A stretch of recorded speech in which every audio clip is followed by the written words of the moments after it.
ना। अब हम सर्कुलर मोशन हमारा खत्म हो चुका है, तो याद रखना 11th का बेस था, 12th का हमने लिया है, तो आप लोगों को याद रखना है 11 12 दोनों मिला के ही पूरा सर्कुलर मोशन है, क्योंकि 11th में जो था जस्ट बेसिक था, वो इक्वेशन हम लोगों ने यूज की है सिर्फ, ठीक है। सेंट्रीपिटल एक्सेलरेशन का डेरिवेशन नहीं आएगा या v equals to R omega का रिलेशन डिराइव करने के लिए नहीं आएगा, पर वो हमने यूज किए हैं, ठीक है। तो 11th का प्लस 12th का मिला के पूरा सर्कुलर मोशन हमारा कंप्लीट हो चुका है। अब हम इसका सेकेंड पार्ट शुरू करेंगे, रोटेशनल डायनामिक्स चैप्टर का, रोटेशनल मोशन। उससे पहले, शुरू करने से पहले एक डेफिनेशन ले लेते हैं, उसके बाद हम शुरू करेंगे। Rigid body. What is a rigid body? Rigid body, the body in which shape and size does not change even after the application of deforming forces. deforming forces हमारा हुआ है मैकेनिकल प्रॉपर्टीज ऑफ सॉलिड्स में 11th में। तो समझो मैंने एक body लिया और यहाँ डिफॉर्मिंग फोर्सेस लगा रहे,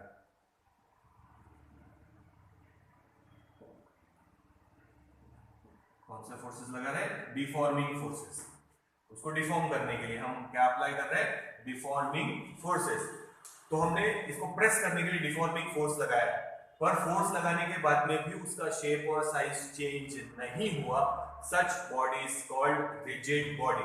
the body in which shape and size does not change even after the application of deforming forces. हमने डिफॉर्मिंग फोर्सेस लगाए, बट फिर भी शेप और साइज चेंज नहीं हो रहा। डिफॉर्मिंग फोर्सेस अप्लाई किया है, बट शेप और साइज चेंज नहीं हो रहा, such forces are called, such bodies are called rigid bodies, ठीक है।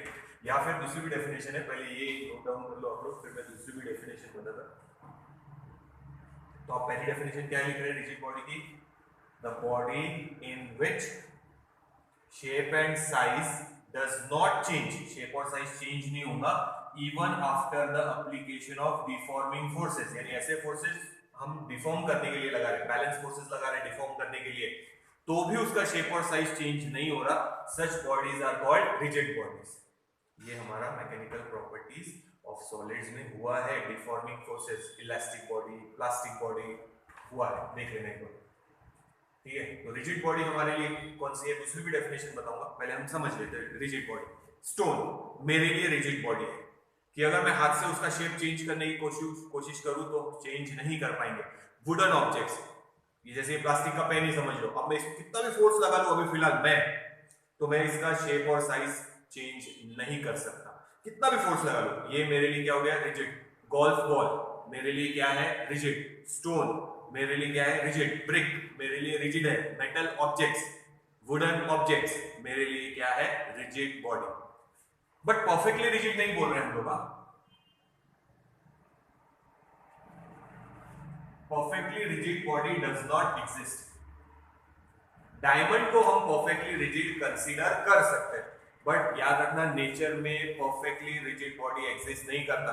इस पेन को मैं प्रेस नहीं कर पा रहा, पर अगर किसी प्रेसिंग मशीन में डालेंगे इसको तो वो आराम से इसका शेप और साइज चेंज कर देगा। स्टोन क्रशर में या वुडन ऑब्जेक्ट भी अगर प्रेस में डालेंगे तो भी उसका शेप और साइज चेंज हो सकता है। वुडन ऑब्जेक्ट, मेटल ऑब्जेक्ट, या फिर हम बोल सकते हैं गोल्फ बॉल जो मेरे लिए रिजिड है, बट किसी मशीन में डालेंगे तो डेफिनेटली वो उनको प्रेस कर सकता, ठीक है। तो परफेक्टली रिजिड बॉडी याद रखना, सिर्फ ये डेफिनेशन ही है कि perfectly rigid body does not exist in nature. Perfectly rigid body does not exist in nature. हाँ, डायमंड को आप परफेक्टली रिजिड कंसीडर कर सकते हैं, ठीक है, but perfectly rigid body does not exist in nature. पर मेरे लिए कौन सी बॉडीज रिजिड है? मेटल ऑब्जेक्ट्स, ये प्लास्टिक का ऑब्जेक्ट, वुडन ऑब्जेक्ट, या फिर स्टोन या ब्रिक, मेटल ऑब्जेक्ट्स, ये सब, गोल्फ बॉल, ये सब मेरे लिए कौन सी बॉडीज है? Rigid bodies. उन बॉडीज को मैं कितना भी फोर्स लगा लूं, मैं उनका शेप और साइज चेंज नहीं कर सकता, तो मैं सिर्फ बोल रहा कि वो मेरे लिए कौन सी बॉडी है? Rigid body. याद रखना, perfectly rigid body does not exist in nature. तो फिर से एक डेफिनेशन और बताता। अब रिजिड बॉडी हमने यहाँ क्यों डिफाइन किया है? क्योंकि रोटेशनल मोशन लेते समय हम सिर्फ रिजिड बॉडी का रोटेशनल मोशन लेंगे, रिजिड बॉडी का रोटेशनल मोशन स्टडी करने वाले हैं। जैसे अगर मान लो मैंने एक स्ट्रिंग लिया और इस ऑब्जेक्ट को गोल घुमाना शुरू किया, स्ट्रिंग को हम ऐसे इमेजिन करेंगे कि इसकी लेंथ चेंज नहीं हो रही। अगर लेंथ चेंज हो रही होगी फोर्स लगने से तो डेफिनेटली ऑब्जेक्ट थोड़ा सा दूर चला जाएगा। तो हम ऐसे ऑब्जेक्ट लेंगे यहाँ पे जिनका शेप और साइज चेंज नहीं होगा व्हाइल परफॉर्मिंग रोटेशनल मोशन। तो हम ऐसे ऑब्जेक्ट्स लेने वाले हैं यहाँ पे जो कि मेरे लिए कौन सी बॉडी है, रिजिड बॉडी, यानी जब वो रोटेशनल मोशन परफॉर्म करेंगे तो उनका शेप और साइज चेंज नहीं होना चाहिए। जैसे स्ट्रिंग, अगर ये रबर की स्ट्रिंग होंगी तो ये स्ट्रेच हो जाएंगी, थ्रेड है तो ज्यादा एक्सटेंड नहीं होंगी, बट रबर की स्ट्रिंग है तो ये एक्सटेंड हो जाएंगी। तो जो बॉडी पास में रोटेट होनी चाहिए वो बॉडी दूर रोटेट हो रही, अब इस एक्सिस के अराउंड वो गोल घूमेगी। तो हम ऐसे बॉडीज लेंगे जिनका शेप और साइज रोटेशनल मोशन परफॉर्म करते समय चेंज नहीं होना चाहिए। तो ये पूरे चैप्टर में हम कौन से बॉडीज कंसीडर करेंगे, रिजिड बॉडीज कंसीडर करने वाले हैं। ठीक है, तो पहली डेफिनेशन एक बार फिर से सुन लो, दूसरी भी बता था। रिजिड बॉडीज की डेफिनेशन है the body in which shape and size does not change even after the application of deforming forces. या फिर दूसरी डेफिनेशन सुनना, मान लो जहां फोर्स लगा रहे, ये पहला पॉइंट, ये दूसरा पॉइंट, इन दोनों के बीच में का डिस्टेंस है 10 सेंटीमीटर। फोर्स लगा लो, फिर भी तुम उन दोनों, यानी अगर डिफॉर्मिंग बॉडी होती तो उसका शेप ऐसा हो जाता, फिर प्रेस हो जाता, यानी पहले 10 सेंटीमीटर था, अब डिस्टेंस कितना हो गया 5 सेंटीमीटर, यानी शेप और साइज चेंज हो गया। बट यहाँ शेप और साइज चेंज नहीं हो रहा, तो आप दूसरी डेफिनेशन ऐसे भी लिख सकते हैं रिजिड बॉडी की कि the body in which the distance between two particles will not change, distance between two particles will not change even after the application of deforming forces। कोई shape and size बोलो या distance between two particles, अगर particle के बीच में का distance change नहीं हो रहा मतलब शेप और साइज चेंज नहीं हो रहा, तो दोनों में से कोई भी डेफिनेशन आप लिखेंगे तो भी चलेगा। तो ये पूरे चैप्टर में हम ऐसे बॉडीज का रोटेशनल मोशन स्टडी करेंगे जिनका शेप और साइज चेंज नहीं होगा after application of the forces. ठीक है, तो याद रखो दोनों डेफिनेशन एक बार फिर से बोलता हूं, फिर मिटा दे, फिर रोटेशनल मोशन पे चलते हैं। Perfectly rigid body does not exist in nature. Diamond can be considered as perfectly rigid, जैसे हमने प्लास्टिक बॉडी में बताया था कि perfectly plastic body does not exist, but putty can be considered as perfectly plastic. और elastic body, perfectly elastic body does not exist in nature, but quartz fibre can be considered as perfectly elastic. तो वैसे ही बोल रहे हैं कि perfectly rigid body does not exist in nature. Diamond can be considered as perfectly rigid। ठीक है, rigid body की definition दोनों बता रहा, सुन लो। पहले शेप और साइज वाली लिख लेना और दूसरी भी लिख लेना, दोनों में से कोई भी लिखेंगे तो चल जाएगा।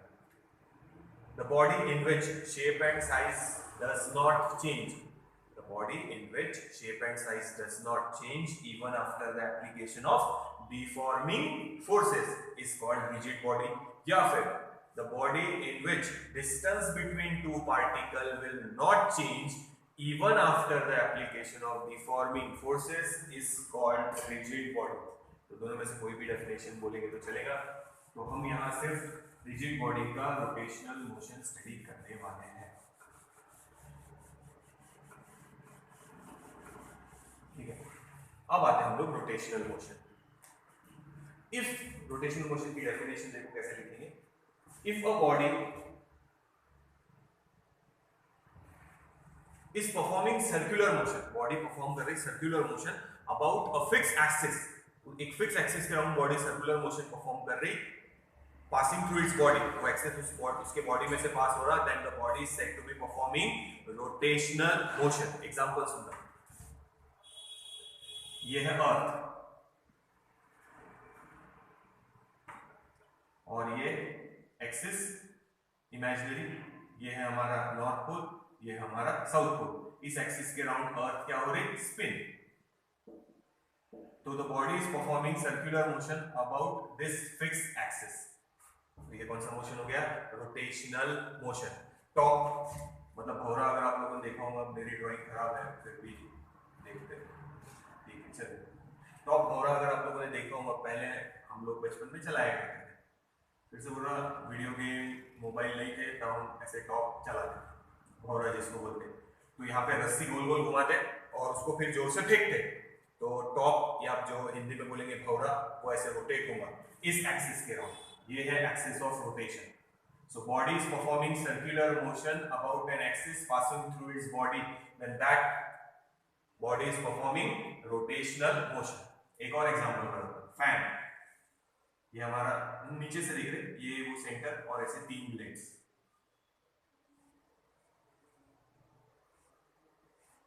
ठीक है। तो वो इस एक्सिस के राउंड देखा होगा ना, रॉड रहता है यहाँ पे लगा हुआ, इस एक्सिस के राउंड वो पूरी बॉडी कौन सा मोशन परफॉर्म कर रही, रोटेशनल मोशन। ये तीनों एग्जांपल रोटेशनल मोशन के हैं, अर्थ, टॉप, फैन, देख लो।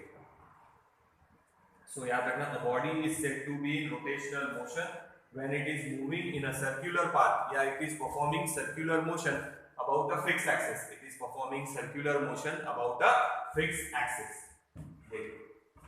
For example भी आई है उसमें. So body is said to be performing rotational motion when it is moving in a circular path about a fixed axis. ठीक है, एक fixed axis के around जब body circular motion perform करेगी, then it is said to be performing rotational motion. ठीक है, तो body is performing circular motion about a fixed axis, then that motion is called rotational motion.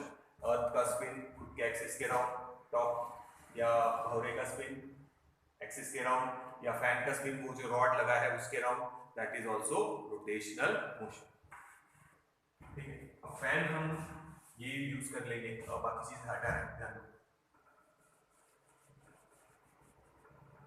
ये बेटा है, समझ में आया मेरा एग्जांपल, याद रखो। So body is performing circular motion, or it is moving in circular motion about a fixed axis, then that motion is called rotational motion. अब ध्यान दें, हम फैन के कुछ पार्टिकल कंसीडर कर रहे हैं, ये पार्टिकल एक कंसीडर कर लेते हैं, दूसरे हिस्से बता दें, तो ये पार्टिकल से बना है ना, छोटे छोटे पार्टिकल से बना हुआ है, तो एटम बोलो, मॉलिक्यूल बोलो, अगर केमिस्ट्री की भाषा में बोलेंगे तो हम अभी इसको बोल रहे हैं पार्टिकल। तो हमने एक पार्टिकल कंसीडर किया है, तो जब वो फैन रोटेट हो रहा है ये डायरेक्शन में, तो देखो पार्टिकल का कौन सा मोशन है, पार्टिकल कौन सा मोशन परफॉर्म कर रहा है,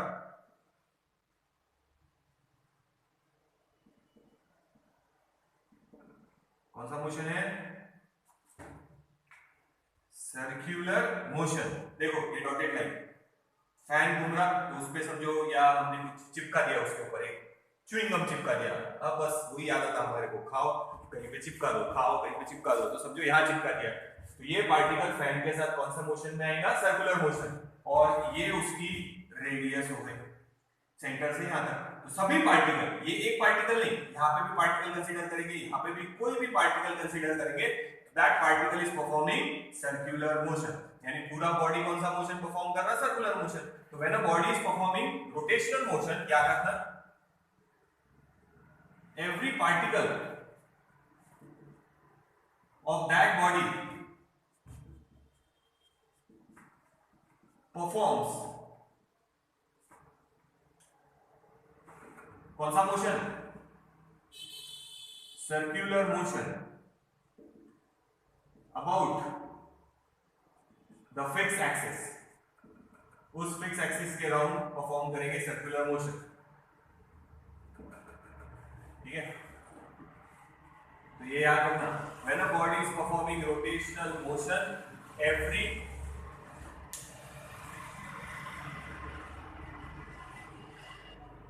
when the body is performing rotational motion, every particle of that body is performing circular motion about that fixed axis. Radius अलग अलग है, पर हर पार्टिकल्स, जैसे इसकी रेडियस कम है, इसकी रेडियस ज्यादा है, इस पार्टिकल की, इस पार्टिकल की रेडियस और ज्यादा है, but every particle is performing circular motion. तो फिर से देखना, rotational motion means a body is performing circular motion, और यह लिख सकते हैं आप revolving in circular motion about a fixed axis. ये है fixed axis, this is the fixed axis. So body is performing circular motion about this fixed axis, then that motion is called rotational motion. When the body is performing rotational motion, every particle of that body performs circular motion about that fixed axis. अब इसमें जो point बताऊंगा ये थोड़ा सा याद रखना, ये इतना नोट डाउन कर लो भाई, नोट्स है बेटा आप लोगों के पास, नोट्स में से पढ़ते जाओ, सामने रख के जो पॉइंट एक्स्ट्रा बता रहा वो थोड़ा लिख लिया करो। अभी जो मैं बताऊंगा वो पॉइंट एक्स्ट्रा है, वहां पे सिर्फ पॉइंट लिखा है नोट में, पर समझा रहा, अगर लिखना है तो वो नोट डाउन कर सकते हैं आप लोग। देख लो पहले।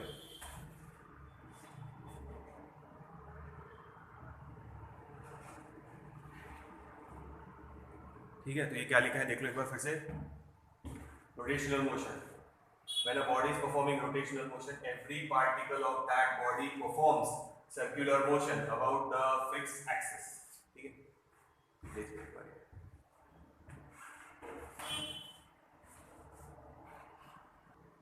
अब देखो ये जो पॉइंट बता रहा हूँ यहाँ से देखना, body is performing circular motion when the body is performing rotational motion, when the body is performing rotational motion, every particle of that body is performing circular motion about the fixed axis। ठीक है, ये diagram रहने देते। चलो यहाँ दूसरा fact लगेंगे, यहाँ ग्राफ बनाने के काम आएगा, तो इसको हटा दे। ये ध्यान रखना, एक पार्टिकल फिक्स करेंगे तो वो कौन सा मोशन परफॉर्म कर रहा है, सर्कुलर मोशन इस फिक्स एक्सिस के अराउंड। ठीक है, ये याद रखना। फैन ही बनाना है वापस, पर एक ही ब्लेड बनाएंगे। क्यों एक ही ब्लेड बनाएंगे समझो थोड़ा। तो हर पार्टिकल ध्यान रखना कौन सा मोशन परफॉर्म कर रहा, सर्कुलर मोशन, उसके बारे में बोल रहे ध्यान रखना। ये देखो, ये है फैन, समझो एक ही ब्लेड बना रहे हैं, अभी उसी का स्टडी कर रहे हैं। ये ब्लेड रोटेट होके यहां तक आया, इसीलिए इसको डॉटेड लाइन से बना।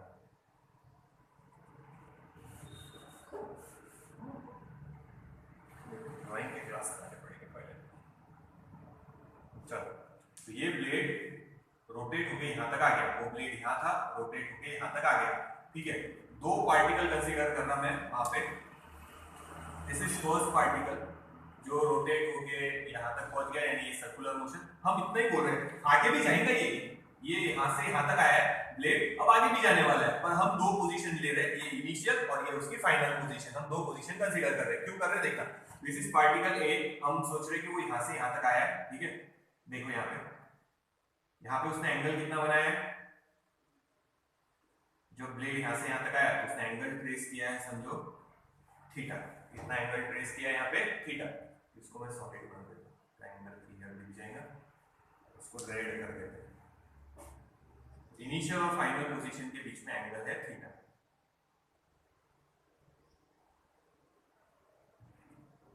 ठीक है, तो ये तो फैन है, ब्लेड यहां से यहां तक आया, तो ये पार्टिकल यहां से यहां तक आया, उसने एंगल कवर किया थीटा। अब हम दूसरा पार्टिकल लेते थोड़ा सा दूर, वही लाइन पे और थोड़ा दूर, ये यहां पर है नेक्स्ट पार्टिकल। वो पार्टिकल भी यहां से यहां तक आया, ध्यान से देखेंगे तो पार्टिकल ए और पार्टिकल बी, तो पार्टिकल ए और पार्टिकल बी दोनों ने एंगल कितना कवर किया है, थीटा। थीटा सेम है देखो। ठीक है, तो यहां से यहां तक, तो ये सेम। ठीक है, तो अब ध्यान से सुनना। अब देखो वापस से क्या लिखा है, rotational motion, when a body is performing rotational motion, every particle of that body performs circular motion about that fixed axis, first with constant theta। Theta constant है। देखो इस पार्टिकल ब्लेड यहां से यहां तक आया, मान लो उसने 30 डिग्री एंगल कवर किया, तो ये पार्टिकल ने भी 30 डिग्री एंगल कवर किया, ये पार्टिकल ने भी 30 डिग्री एंगल कवर किया, तो थीटा कांस्टेंट है। थीटा कांस्टेंट है तो सर्कुलर मोशन याद होगा, ओमेगा भी कांस्टेंट रहेगा। अगर ओमेगा भी कांस्टेंट है तो अल्फा भी कांस्टेंट रहेगा। ओ सॉरी, हाँ ठीक है चलिए। तो सभी पार्टिकल के लिए थीटा, ओमेगा और अल्फा क्या रहेंगे, सेम। तो कांस्टेंट बोलने से अच्छा हम सेम वर्ड यूज करेंगे। तो फिर से सुनना, rotational motion, whenever the body is performing rotational motion, every particle of the body perform circular motion about the fixed axis with constant word हटा देंगे, सबका सेम है थीटा, ओमेगा एंड अल्फा। देखो यहां से यहां तक पहले पार्टिकल का थीटा है समझो 30 डिग्री, तो दूसरे पार्टिकल का भी थीटा है 30 डिग्री। अब ये ब्लेड समझो यहां से रोटेट करके अपोजिट में आ गया, तो सभी पार्टिकल का एंगल 180 डिग्री। सब एक साथ में एक रोटेशन कंप्लीट करेंगे तो एंगुलर वेलोसिटी भी सेम, और सब एक साथ में एंगुलर वेलोसिटी इंक्रीज या डिक्रीज होंगी तो अल्फा भी सबके लिए क्या रहेगा, सेम। तो कांस्टेंट वर्ड हटा दो, सेम वर्ड याद रखो ये। ठीक है, आगे देखना सेकेंड पॉइंट, मान लो इसने डिस्टेंस कवर किया है x2 और इसने डिस्टेंस कवर किया है x1, क्या लगता कौन ज्यादा है, x2 ज्यादा है या x1 ज्यादा है? ये यहां से यहां तक और ये यहां से यहां तक, क्या लगा देख के तुम लोगों को क्या लगा? तो डेफिनेटली लगता तो यही चाहिए x2 is greater than x1। तो सेम टाइम में वो यहां से यहां तक पहुंचा और ये भी सेम टाइम में यहां से यहां तक पहुंचा, बट इतने डिस्टेंस ज्यादा कवर किया है, मतलब इसकी लीनियर वेलोसिटी ज्यादा है एज कंपेयर टू, क्योंकि वेलोसिटी का फॉर्मूला रहता है डिस्टेंस अपॉन टाइम। अगर मैं इसको x2 अपॉन t और इधर भी x1 अपॉन t कर दूं टाइम से, तो distance upon time velocity, distance upon time velocity. तो टेंजेंशियल वेलोसिटी मालूम है ना, लीनियर फोर्स। तो फिर से देख लो एक बार, ये तो रखते हैं। तो ये ध्यान रखना, जब वो ब्लेड यहां से यहां तक आया तो सभी पार्टिकल ने सेम एंगल कवर किया, सेम एंगल कवर किया उतने ही टाइम में, तो थीटा सेम, ओमेगा सेम और अल्फा भी सेम। सभी पार्टिकल के लिए थीटा, ओमेगा और अल्फा सेम रहेंगे। Every particle has same angular displacement, angular velocity and angular acceleration. But जितना आप सेंटर से दूर है उतना लीनियर डिस्टेंस आप ज्यादा कवर कर रहे हैं। देखना, अगर मैं इसका पूरा सर्कल बनाऊं, ये ऐसे, एक रोटेशन में इसका सर्कमफ्रेंस ज्यादा आएगा और वही इस रोटेशन में एक रोटेशन, जैसे ब्लेड यहां से गोल घूम के पूरा यहां तक आ गया, तो इसने बड़ा डिस्टेंस कवर किया और इसने कम। सबका थीटा, ओमेगा और अल्फा सेम है, बट ध्यान रखो x2 अलग अलग है, x1 अलग है। It depends on distance from the centre. तो वही बोल रहे हैं हम लोग कि linear velocity depends on distance. जितना आप दूर है सेंटर से उतनी ज्यादा पार्टिकल की लीनियर वेलोसिटी रहेगी। ध्यान रखो कैसे कर रहे हैं। सो v ये, और काय पे डिपेंड कर रहा है, रेडियस पे। इसकी रेडियस है समझो RA और B वाले की रेडियस है RB। So we can say depends on radius. तो हमारा रिलेशन है v R ओमेगा। ओमेगा तो सेम है सबके लिए, so v is directly proportional to R। तो जितना दूर रहेगा एक्सिस से पार्टिकल उतनी ज्यादा उसकी लीनियर वेलोसिटी रहेगी। आप लोगों ने पुराने हथियार अगर देखे होंगे, भाला, सपोज ये मेटल का वो टिप लगाने से पहले हम लोग क्या लेंगे, वहां पे रॉड,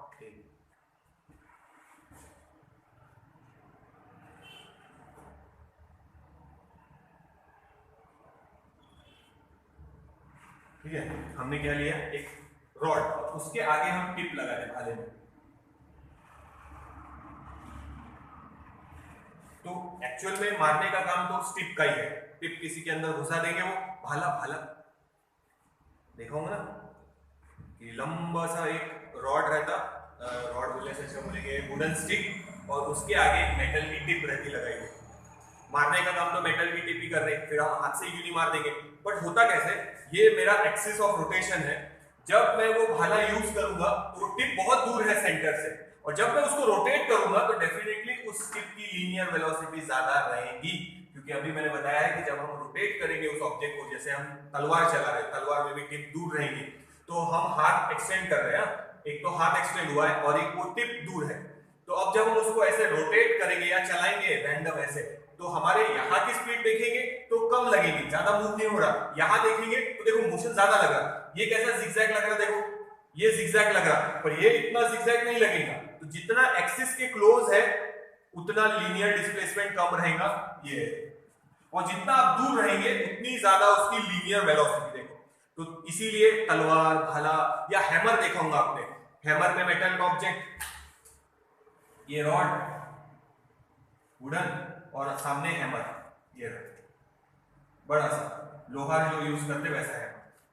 तो यहाँ हैंडल लगाने की क्यों जरूरत है, मेटल का ऑब्जेक्ट ही वैसे पकड़ के हाथ से ही ठोक लेंगे, नहीं, हम एक्सिस से नजदीक है तो उस टिप की लीनियर वेलोसिटी कम। अब हम क्या कर रहे हैं, एक तो हमारे हाथ दूर रखेंगे तो हम एक्सिस से दूर चले गए, ये है हमारा एक्सिस ऑफ रोटेशन ऐसे। तो ये देखो ये ज्यादा रोटेट नहीं हो रहा, और ये अगर हाथ की मूवमेंट देखेंगे तो बहुत ज्यादा है। अब इसमें समझो हैंडल है ये, और ये दूर हैमर का टिप। तो अब जब मैं यहां से ले जाके नीचे मारूंगा किसी ऑब्जेक्ट पे, तो डेफिनेटली मेरे यहाँ की लीनियर स्पीड कम है, हाथ की लीनियर स्पीड ज्यादा है, और उसके आगे जो हैमर है उसकी लीनियर स्पीड और ज्यादा हो गई, तो जब वो किसी ऑब्जेक्ट से जाके स्ट्राइक होगा तो उसकी लीनियर स्पीड बहुत ज्यादा रहेगी, यानी इंपैक्ट भी उसका बहुत ज्यादा होगा। तो ये एग्जांपल्स देखो,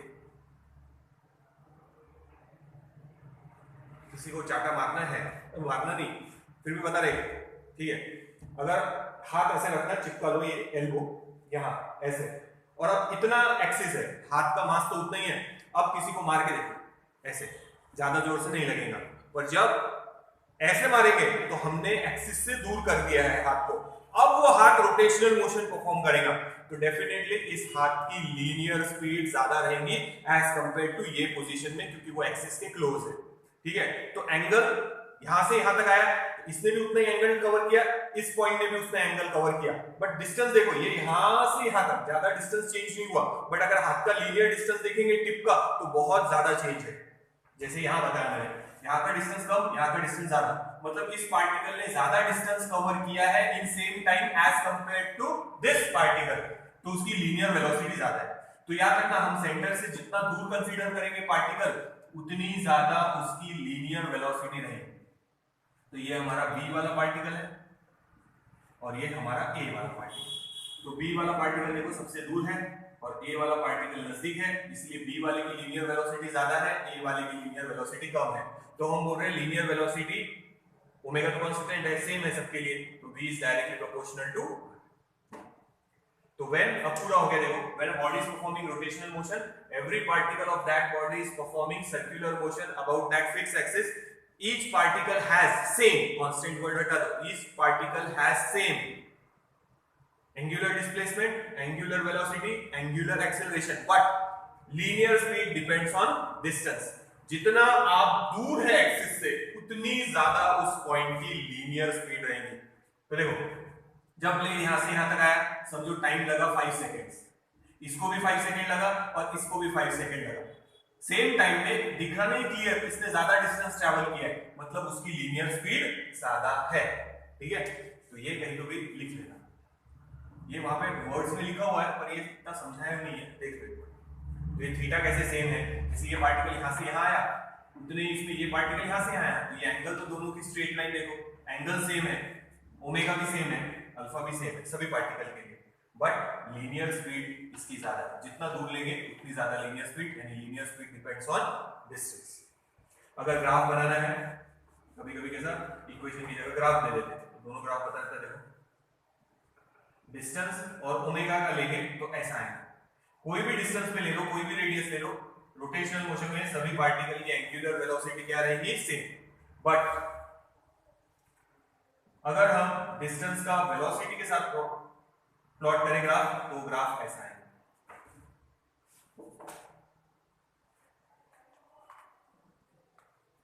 straight line passing through origin, ये ऐसे। इसका मतलब ये होगा जितना डिस्टेंस ज्यादा उतनी लीनियर वेलोसिटी ज्यादा, ये डायरेक्ट वेरिएशन का ग्राफ है। और यहाँ ओमेगा सबके लिए सेम है, तो स्ट्रेट लाइन, डिस्टेंस पे कुछ भी डिपेंड नहीं करेगा। यहाँ अगर एक का एंगुलर वेलोसिटी है 10 रेडियन पर सेकंड, तो सभी पार्टिकल का 10 रेडियन पर सेकंड ही रहेगा, ठीक है। तो यहाँ पे angular velocity does not depend on distance, same है, देखो स्ट्रेट लाइन, और यहाँ ऐसी लाइन है, तो v और r के बीच में डायरेक्ट वेरिएशन का ग्राफ हो गया ये, जितना डिस्टेंस बढ़ाएंगे उतनी लीनियर वेलोसिटी बढ़ती जाएगी। ये ग्राफ अगर चाहे तो ड्रॉ कर सकते हो, बाकी वर्ड्स में लिखा हुआ है, ये डायग्राम नहीं बनाई है वहां पे, तो मैंने समझा दिया कि सबका एंगल तो साथ में चेंज होगा जितना होगा, और सब एक रोटेशन सेम टाइम में कवर करेंगे, यानी थीटा, ओमेगा और अल्फा सभी पार्टिकल के लिए सेम है, बट जितना पार्टिकल दूर है उतनी ज्यादा उसकी लीनियर वेलोसिटी। एग्जांपल भी समझाया और यहाँ पे भी समझा दिया, डायग्राम में भी दिख रहा है, देखो x2 is greater than x1, same time में इसने ज्यादा डिस्टेंस कवर किया है, बड़ा सर्कमफ्रेंस है, तो डेफिनेटली इसकी लीनियर वेलोसिटी ज्यादा है, इसकी लीनियर वेलोसिटी कम है। तो इसकी लीनियर वेलोसिटी ज्यादा है v2 और इसकी लीनियर वेलोसिटी टेंजेंशियल v1 कम है, इसीलिए मैंने हैमर का एग्जांपल बताया या वो स्फीयर का एग्जांपल बताया, तो सब में वैसा लॉजिक चलता है। देख लो, फिर आगे चलते हैं।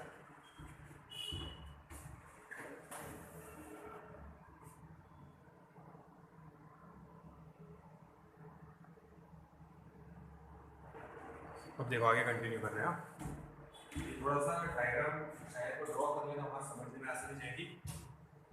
एक मिनट, समझो ये ब्लेड है, स्केल मतलब जब वो यहां से यहां तक आया, ठीक है, तो सभी पार्टिकल ने सेम एंगल ट्रेवल किया। सभी पार्टिकल जब एक रोटेशन कंप्लीट कर लेंगे तो सभी का एंगल 360, उतने ही टाइम में सबने रोटेशन भी कंप्लीट किया है, तो ओमेगा भी सबका सेम और अल्फा भी सबके लिए सेम रहेगा ना। जब ये पार्टिकल यहां से यहां आया तो देखो यहाँ का जो डिस्टेंस है वो इतना सही है यहाँ से यहाँ तक, और जब इस पार्टिकल ने देखेंगे तो ज्यादा डिस्टेंस ट्रेवल किया है, तो जितना पार्टिकल दूर उतनी ज्यादा लीनियर वेलोसिटी। तो हम वापस से बोल देते एक बार, रोटेशनल मोशन में every particle of that body is performing circular motion about the fixed axis with same, every particle has same angular displacement, angular velocity and angular acceleration, but linear speed depends on distance। तो linear speed depends on distance, तो ऐसा graph आएगा, जितना distance बढ़ाएंगे उतनी linear speed भी बढ़ रही। एंगुलर वेलोसिटी फिक्स है, एक ही वैल्यू है सभी डिस्टेंस की, तो ये ग्राफ और ये ग्राफ याद। अब आगे चलो, आगे चलने से पहले एक बार इनर्शिया देख लो, जस्ट शॉर्ट में बता दो वापस। यही चैप्टर में सर्कुलर मोशन वाले पार्ट में इनर्शिया अच्छे से समझाया है, ठीक है। देखते ये इंपॉर्टेंट पार्ट है रोटेशनल मोशन। सर्कुलर मोशन भी इंपॉर्टेंट है। सर्कुलर मोशन का एक फॉर्मूला है v equals to r omega, relation between linear velocity and angular velocity. तो यहाँ पे हम याद रखना पूरे चैप्टर में रिजिड बॉडी ही कंसीडर करने वाले हैं। We are going to only consider rigid body, non rigid body हम लेने वाले नहीं है, जिसमें फोर्स लगाने के बाद डिस्टेंस चेंज नहीं होगा, वही बॉडीज हम कंसीडर करेंगे। आप देख लो रोटेशनल मोशन शुरू हो चुका है, अब उसका इक्वेशन डिराइव करना है। इसके पहले इनर्शिया का एक छोटा सा डेफिनेशन एक बार फिर से बता देना और फिर चलेंगे आगे।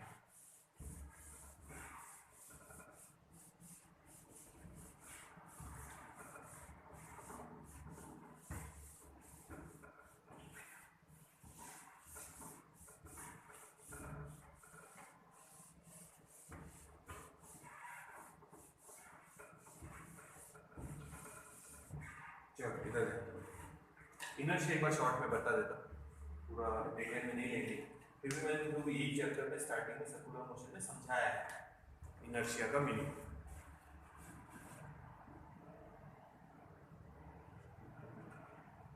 ये हम किसके लिए लिख रहे हैं, लीनियर मोशन, बाद में हम उसको रोटेशनल मोशन के साथ कंपेयर करेंगे। अब फिर से बता रहा, इनर्शिया इज नथिंग बट, हम उसको बोल सकते हैं मास, या बोल सकते हैं इनर्शिया डिपेंड्स ऑन,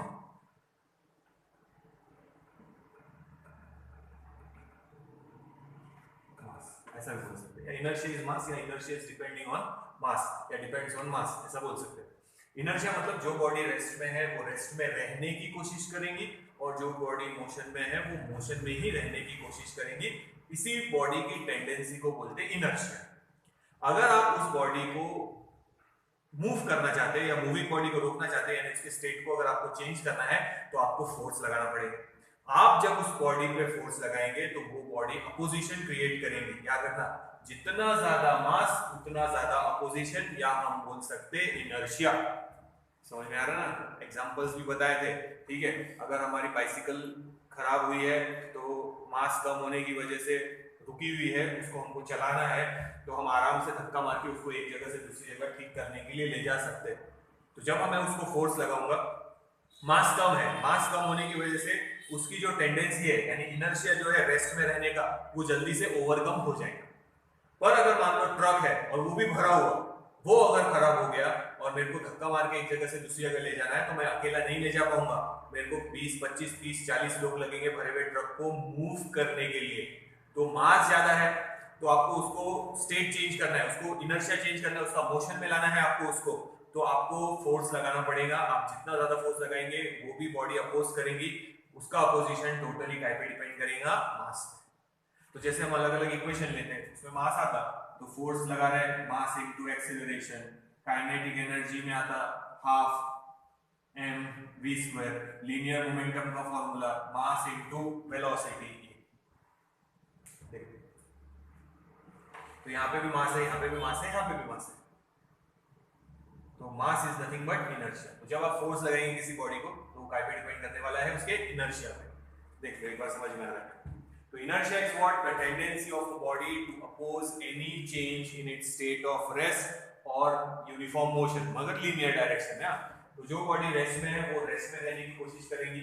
हम अगर उसको फोर्स लगाएंगे उसका स्टेट चेंज करने के लिए या मोशन में लाने के लिए, तो हमको लगाना पड़ेगा फोर्स। तो वो भी बॉडी अपोजिशन क्रिएट करेंगे। जितना ज्यादा मास उतना ज्यादा अपोजिशन, यानी हमको उसको मूव करने के लिए उतना ज्यादा फोर्स लगाना पड़ेगा। देखो समझ में आ रहा है। मैंने क्रिकेट का भी एग्जांपल बताया था। हम टेनिस बॉल से खेलते समय नी गार्ड, एल्बो गार्ड या फिर हेलमेट नहीं पहनते, क्योंकि सॉफ्ट है थोड़ा और उसका मास भी कम है। जब हम खेल रहे और बॉल मेरे यहाँ पे आके लगा तो बॉल स्ट्रेट जा रहा था, मैंने सर बीच में डाल दिया, हमने उसको रोकने की कोशिश की है, तो उसका इनर्शिया काय पे डिपेंड करेगा? मास पे, यानी उसकी tendency to continue its motion depend करेगा उसके मास पे। जब मैंने उस पे फोर्स लगाया उसको रोकने के लिए, सर बीच में डाल दिया, तो उसने भी मेरे सर पे फोर्स लगाया, बट उसका फोर्स कम था, उसका अपोजिशन कम था, क्योंकि उसका मास कम है, इसलिए उसका इनर्शिया कम है। बट वहीं पे अगर हम लेदर बॉल से या सीजन बॉल से, या क्रिकेटर जो बॉल से खेलते कड़क रहता, मास भी ज्यादा हैवी है, उस बॉल से खेलते समय आपको पूरे प्रोटेक्शन के साथ ही खेलना पड़ेगा, क्योंकि अगर वो सर पे लगा तो आपने सर बीच में डाला है, बॉल आके सर पे लगेगा, हमने उसको रोकने की कोशिश किया है, तो डेफिनेटली वो जोर से आके लगने वाला है। क्यों? क्योंकि जब आप उसको रोकने के लिए फोर्स लगा रहे हैं तो वो भी फोर्स लगाएगा, अपोज करेगा, दैट अपोजिशन डिपेंडिंग ऑन मास, उसको हम बोल रहे हैं इनर्शिया। उसका मास ज्यादा है तो डेफिनेटली उसका इनर्शिया ज्यादा है। तो लीनियर मोशन में बॉडी जो अपोजिशन है,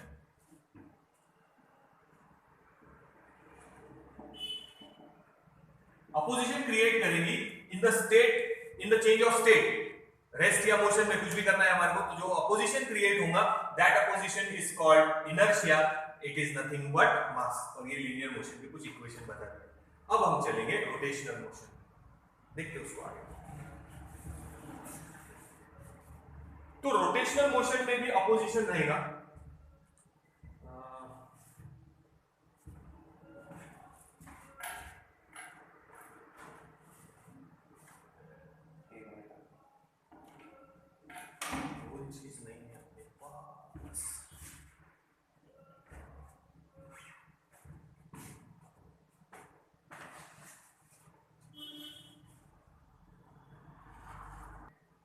अब देखो, ये है मेरे पास कॉइन, ठीक है, और ये बेस है समझो।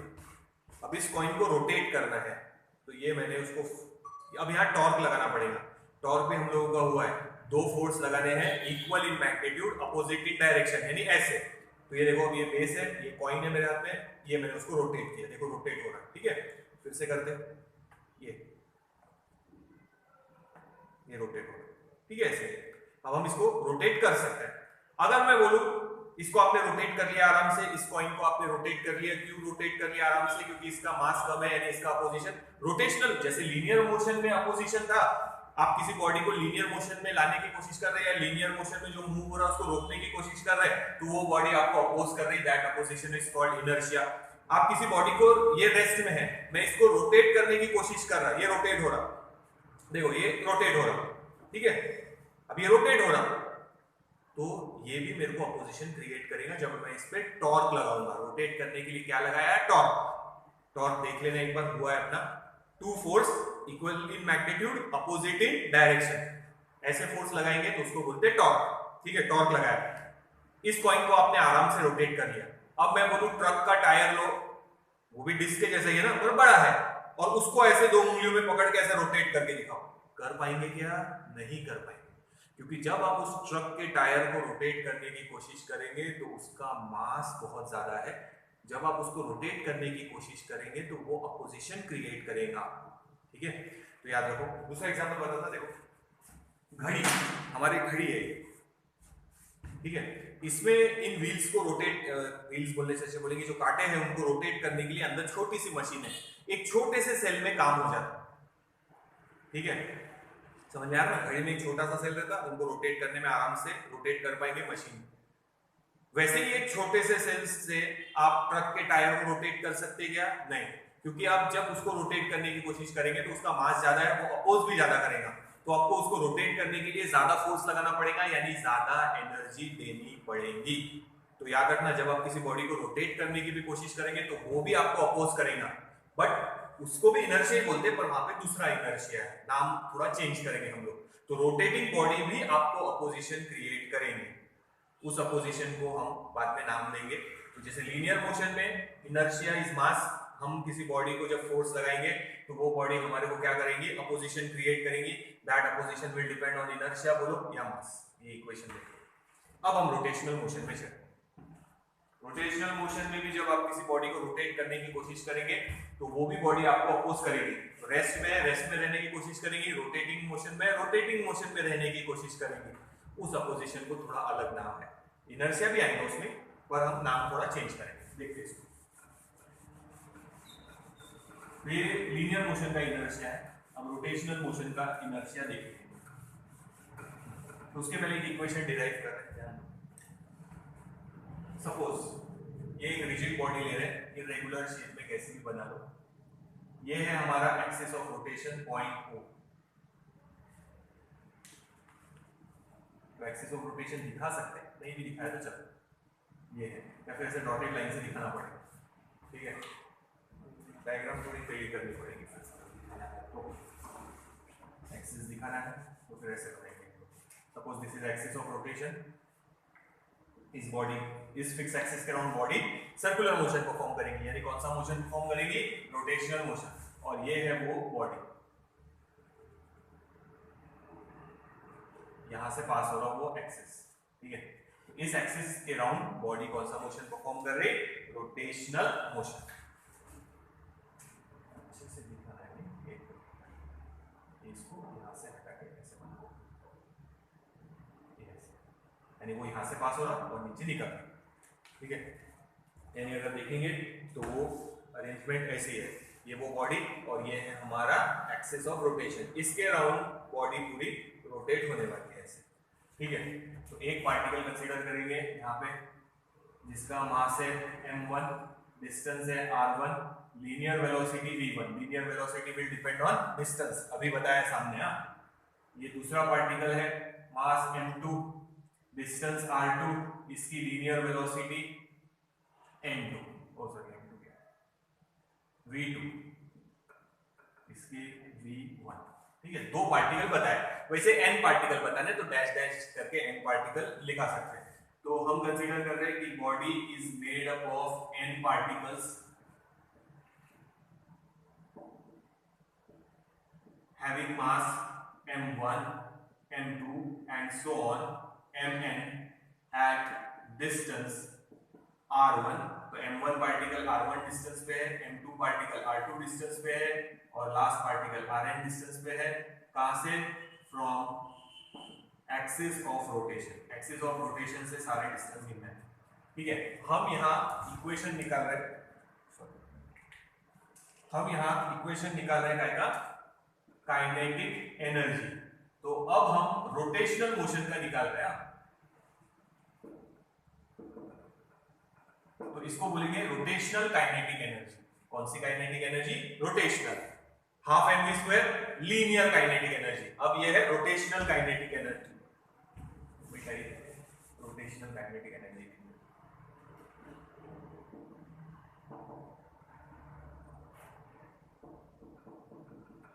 कौन सी काइनेटिक एनर्जी का इक्वेशन निकाल रहे हैं, रोटेशनल। तो जैसे हमारा फैन रोटेट हो रहा है, उसकी काइनेटिक एनर्जी मोशन में है ना, काइनेटिक एनर्जी निकाल सकते हैं, वैसे ये है बॉडी। तो n पार्टिकल्स है, तो एक और बता देते, डैश डैश डैश करना, और ये है समझो हमारा n पार्टिकल जिसकी वेलोसिटी है vn, डिस्टेंस है rn और मास है mn। देखो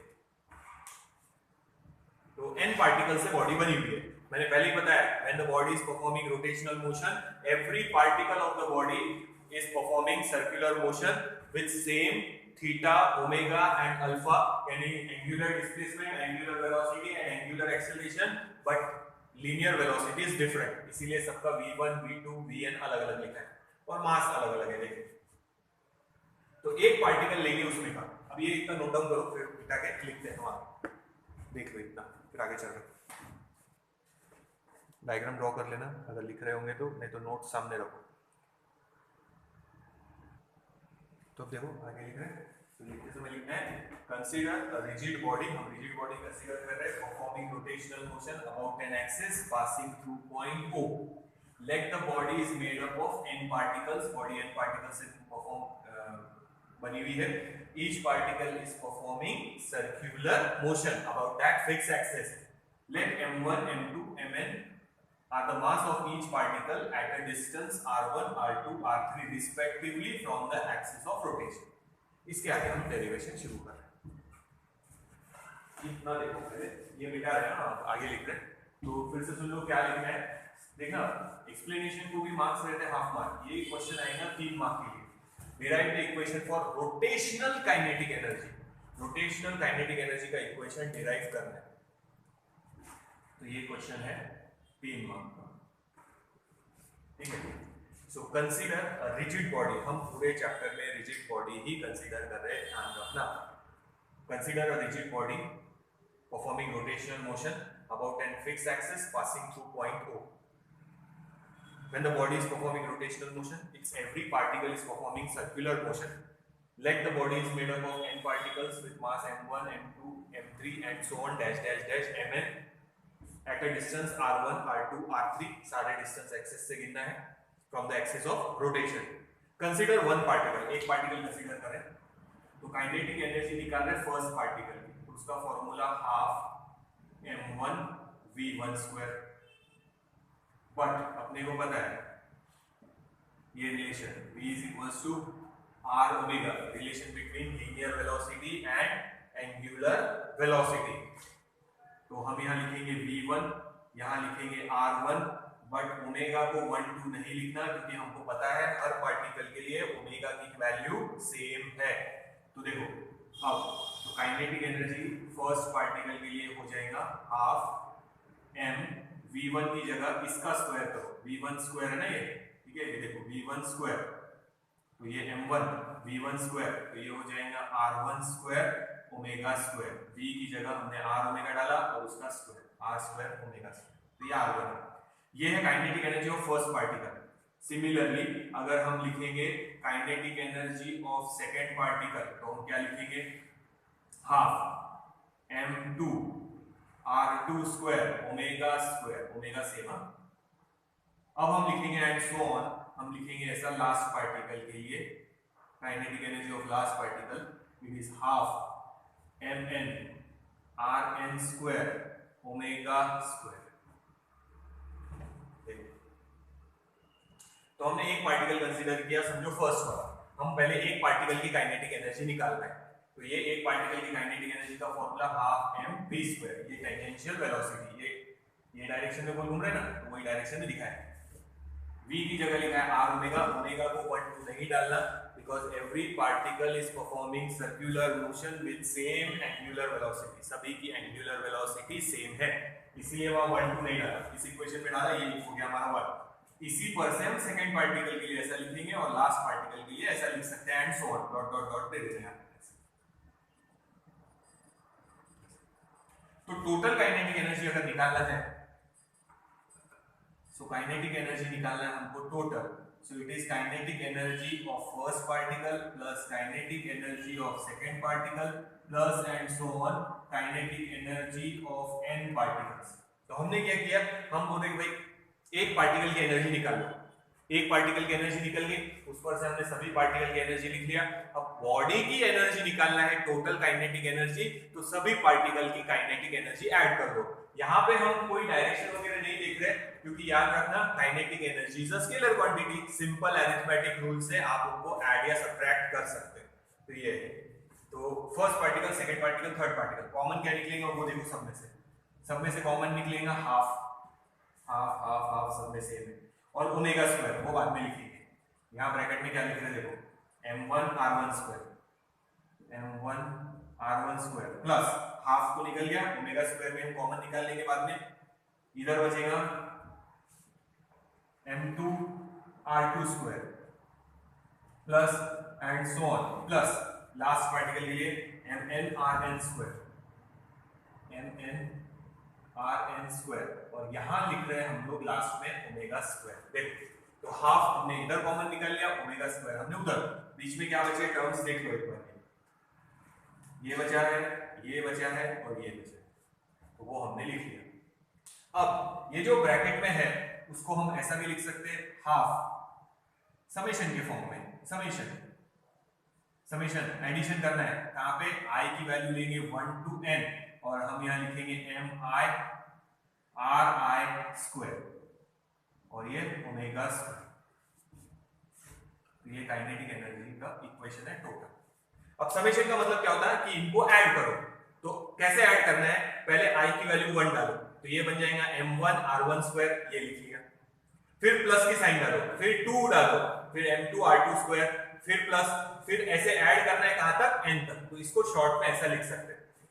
और अब अगर हम लिखे इसका आंसर, यहां पे लिख लेते आगे, तो हम लिख सकते हैं kinetic energy is equals total kinetic energy, या हम बोलेंगे रोटेशनल काइनेटिक एनर्जी, ये rotational kinetic energy.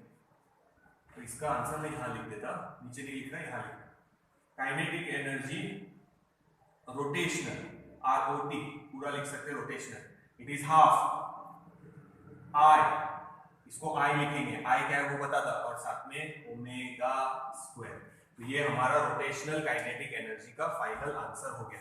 This is the equation for ये रोटेशनल काइनेटिक एनर्जी। तो एक्चुअली में इसको यहां लिखना था, पहले इतना नोट डाउन करो, फिर मैं इसका लॉजिक समझाता क्या है।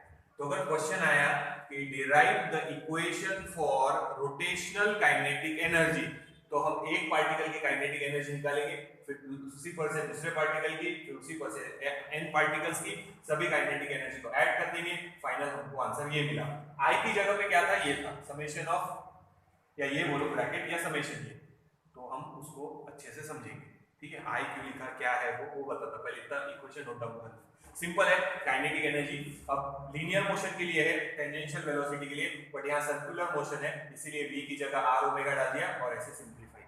ये देखो, फिर ये मिटा के इस इक्वेशन को आगे कंटिन्यू करते हैं हम लोग।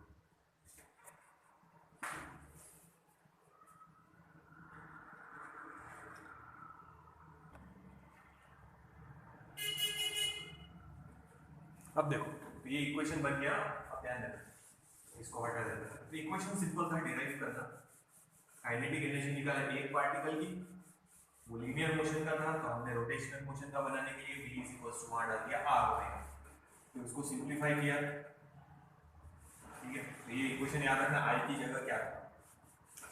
अब अगर मैं इसको कंपेयर करूं, ये तो हो गया, डेरिवेशन खत्म हो गया 3 मार्क का, डिराइव द इक्वेशन फॉर, अगर रोटेशनल काइनेटिक एनर्जी आया यहां तक करके छोड़ देना, इसके बाद का मैं समझा रहा हूं वो समझना। हम इसको काइनेटिक एनर्जी के साथ कंपेयर करेंगे, पर कौन से, लीनियर मोशन के। ये देखो यहाँ लिखा है रोटेशनल, ये लीनियर, यहाँ था हाफ, ये I, ये ओमेगा स्क्वायर। अब अगर मैं दोनों को कंपेयर करूं, कंपैरिजन देखना, लीनियर मोशन की काइनेटिक एनर्जी, रोटेशनल मोशन की काइनेटिक एनर्जी, हाफ की जगह हाफ है, बरोबर, उसको ये क्या किया, वापस से वो इक्वेशन लिख दिया, ठीक है। देखो, काइनेटिक एनर्जी लीनियर मोशन के लिए, हमने रोटेशनल के लिए लिख दिया, चलो ठीक है, लीनियर के लिए हाफ mv स्क्वायर। देखो ये है, ये हमारा लीनियर मोशन का है, लीनियर मोशन की काइनेटिक एनर्जी जो अभी तक हम बचपन से पढ़ते हैं। काइनेटिक एनर्जी का फार्मूला बोला, कोई बॉडी मूव हो रही तो हम सीधा फार्मूला लगाते हैं, हाफ mv स्क्वायर, मैंने ऊपर का ही लिख दिया वो रोटेशनल का, देखो, ठीक है। अब हम ये देखो, ये रोटेशनल काइनेटिक एनर्जी और ये लीनियर काइनेटिक एनर्जी, ये लीनियर मतलब जो ऑब्जेक्ट स्ट्रेट लाइन में मूव हो रहा, और ये रोटेशनल मोशन की काइनेटिक एनर्जी है, ठीक है। नाउ अब अगर हम दोनों को कंपेयर करें तो देखो, हाफ की जगह हाफ है, हाफ की जगह हाफ, ये तो ठीक है। जहां लीनियर वेलोसिटी है वहां एंगुलर वेलोसिटी है, देखो ये लीनियर वेलोसिटी, यहां एंगुलर वेलोसिटी। अब जहां पे मास है वहां देखो क्या है, I, समझ में आ रहा। तो ये देखो, ये तो हमारा हो गया हाफ की जगह हाफ, इसको हम छोड़ देते। लीनियर मोशन में जहां वेलोसिटी है वहीं पे रोटेशनल मोशन में अपने आप क्या आ गया, ओमेगा, v की जगह ओमेगा, ये लीनियर वेलोसिटी, ये एंगुलर वेलोसिटी। जहां लीनियर मोशन में मास है वहां हमने क्या लिखा है, I। मास मतलब क्या था, इनर्शिया। अभी बताया था कि किसी बॉडी को आप मूव कराना चाहते हैं लीनियर मोशन में, या लीनियर मोशन में जो मूव हो रही है उसको रोकना चाह रहे हैं, तो आप जब फोर्स लगाएंगे तो वो बॉडी अपोजिशन क्रिएट करेगी, that opposition is called inertia, और उसको हमने मास बोला था। तो रोटेशनल मोशन में ये भी क्या है, इनर्शिया, इसीलिए उसको आई से डिनोट किया है, बट हम यहाँ लिखेंगे रोटेशनल इनर्शिया। कौन सा इनर्शिया? रोटेशनल, पूरा लिख देता।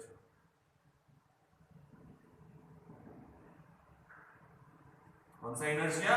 Rotational inertia. ये लीनियर मोशन का इनर्शिया, ये रोटेशनल मोशन का इनर्शिया। आप कंपेयर करके बोल सकते हो कि ये लीनियर काइनेटिक एनर्जी का इक्वेशन, ये रोटेशनल काइनेटिक एनर्जी का इक्वेशन। हाफ की जगह हाफ है, v की जगह ओमेगा, ये लीनियर वेलोसिटी लीनियर मोशन में, और एंगुलर वेलोसिटी रोटेशनल मोशन में।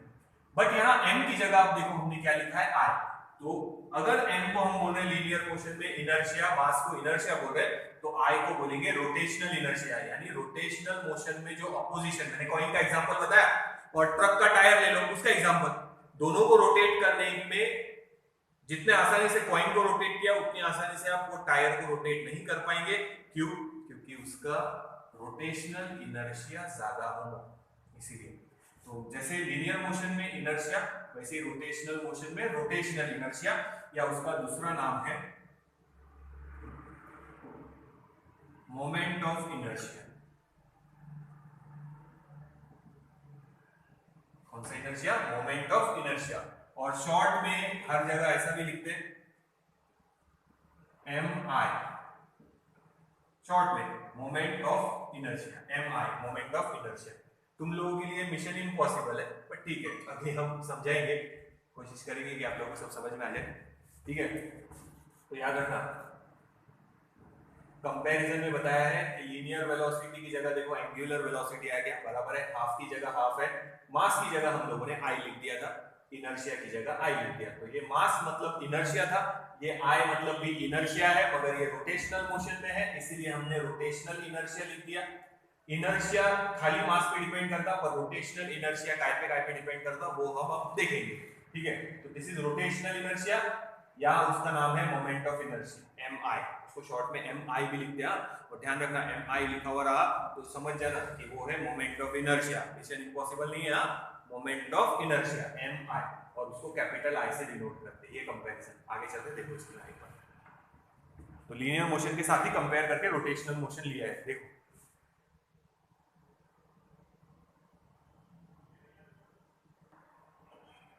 तो मोमेंट ऑफ इनर्शिया को हम नेक्स्ट वीडियो में पूरा डिटेल में वापस एक बार डिस्कस करेंगे। इक्वेशन डिराइव नहीं करेंगे, अभी कर लिया है, काइनेटिक एनर्जी का डिराइव किया है, कंपैरिजन में देख लो, कॉन्सेप्ट समझा दिया है कि लीनियर मोशन में जिसको हम इनर्शिया बोलते हैं, रोटेशनल मोशन में उसको हम मोमेंट ऑफ इनर्शिया बोलते हैं। ध्यान रखना। तो इसका जैसे फॉर्मूला बता देता, डेफिनेशन वगैरह, फिर कॉन्सेप्ट वगैरह फिर से एक बार नेक्स्ट वीडियो में लेंगे, ताकि वो आइडिया क्लियर हो जाए। क्योंकि अब हम आगे पूरे चैप्टर में सिर्फ एक ही चीज के बारे में पढ़ने वाले हैं, मोमेंट ऑफ इनर्शिया। अगर ये लॉजिक नहीं समझा, नेक्स्ट वीडियो में जो समझाऊंगा, तो जैसे मैंने बोला मिशन इम्पॉसिबल ही हो जाएगा। पूरे चैप्टर में अलग अलग बॉडी का मोमेंट ऑफ इनर्शिया ही निकालना है। ठीक है, तो हम उसको बोलेंगे या तो रोटेशनल इनर्शिया, ठीक है, एक नाम है रोटेशनल इनर्शिया, या बोल सकते हैं मोमेंट ऑफ इनर्शिया।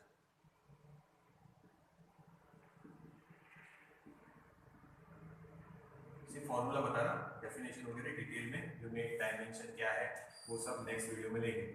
तो आई की जगह हमने क्या लिखा था, पहले इसकी जगह आई डाला था, तो आई हमने डाला था summation of I is equals to 1 to n mi ri square, या I की जगह था m1 r1 square plus m2 r2 square plus and so on plus mn rn square।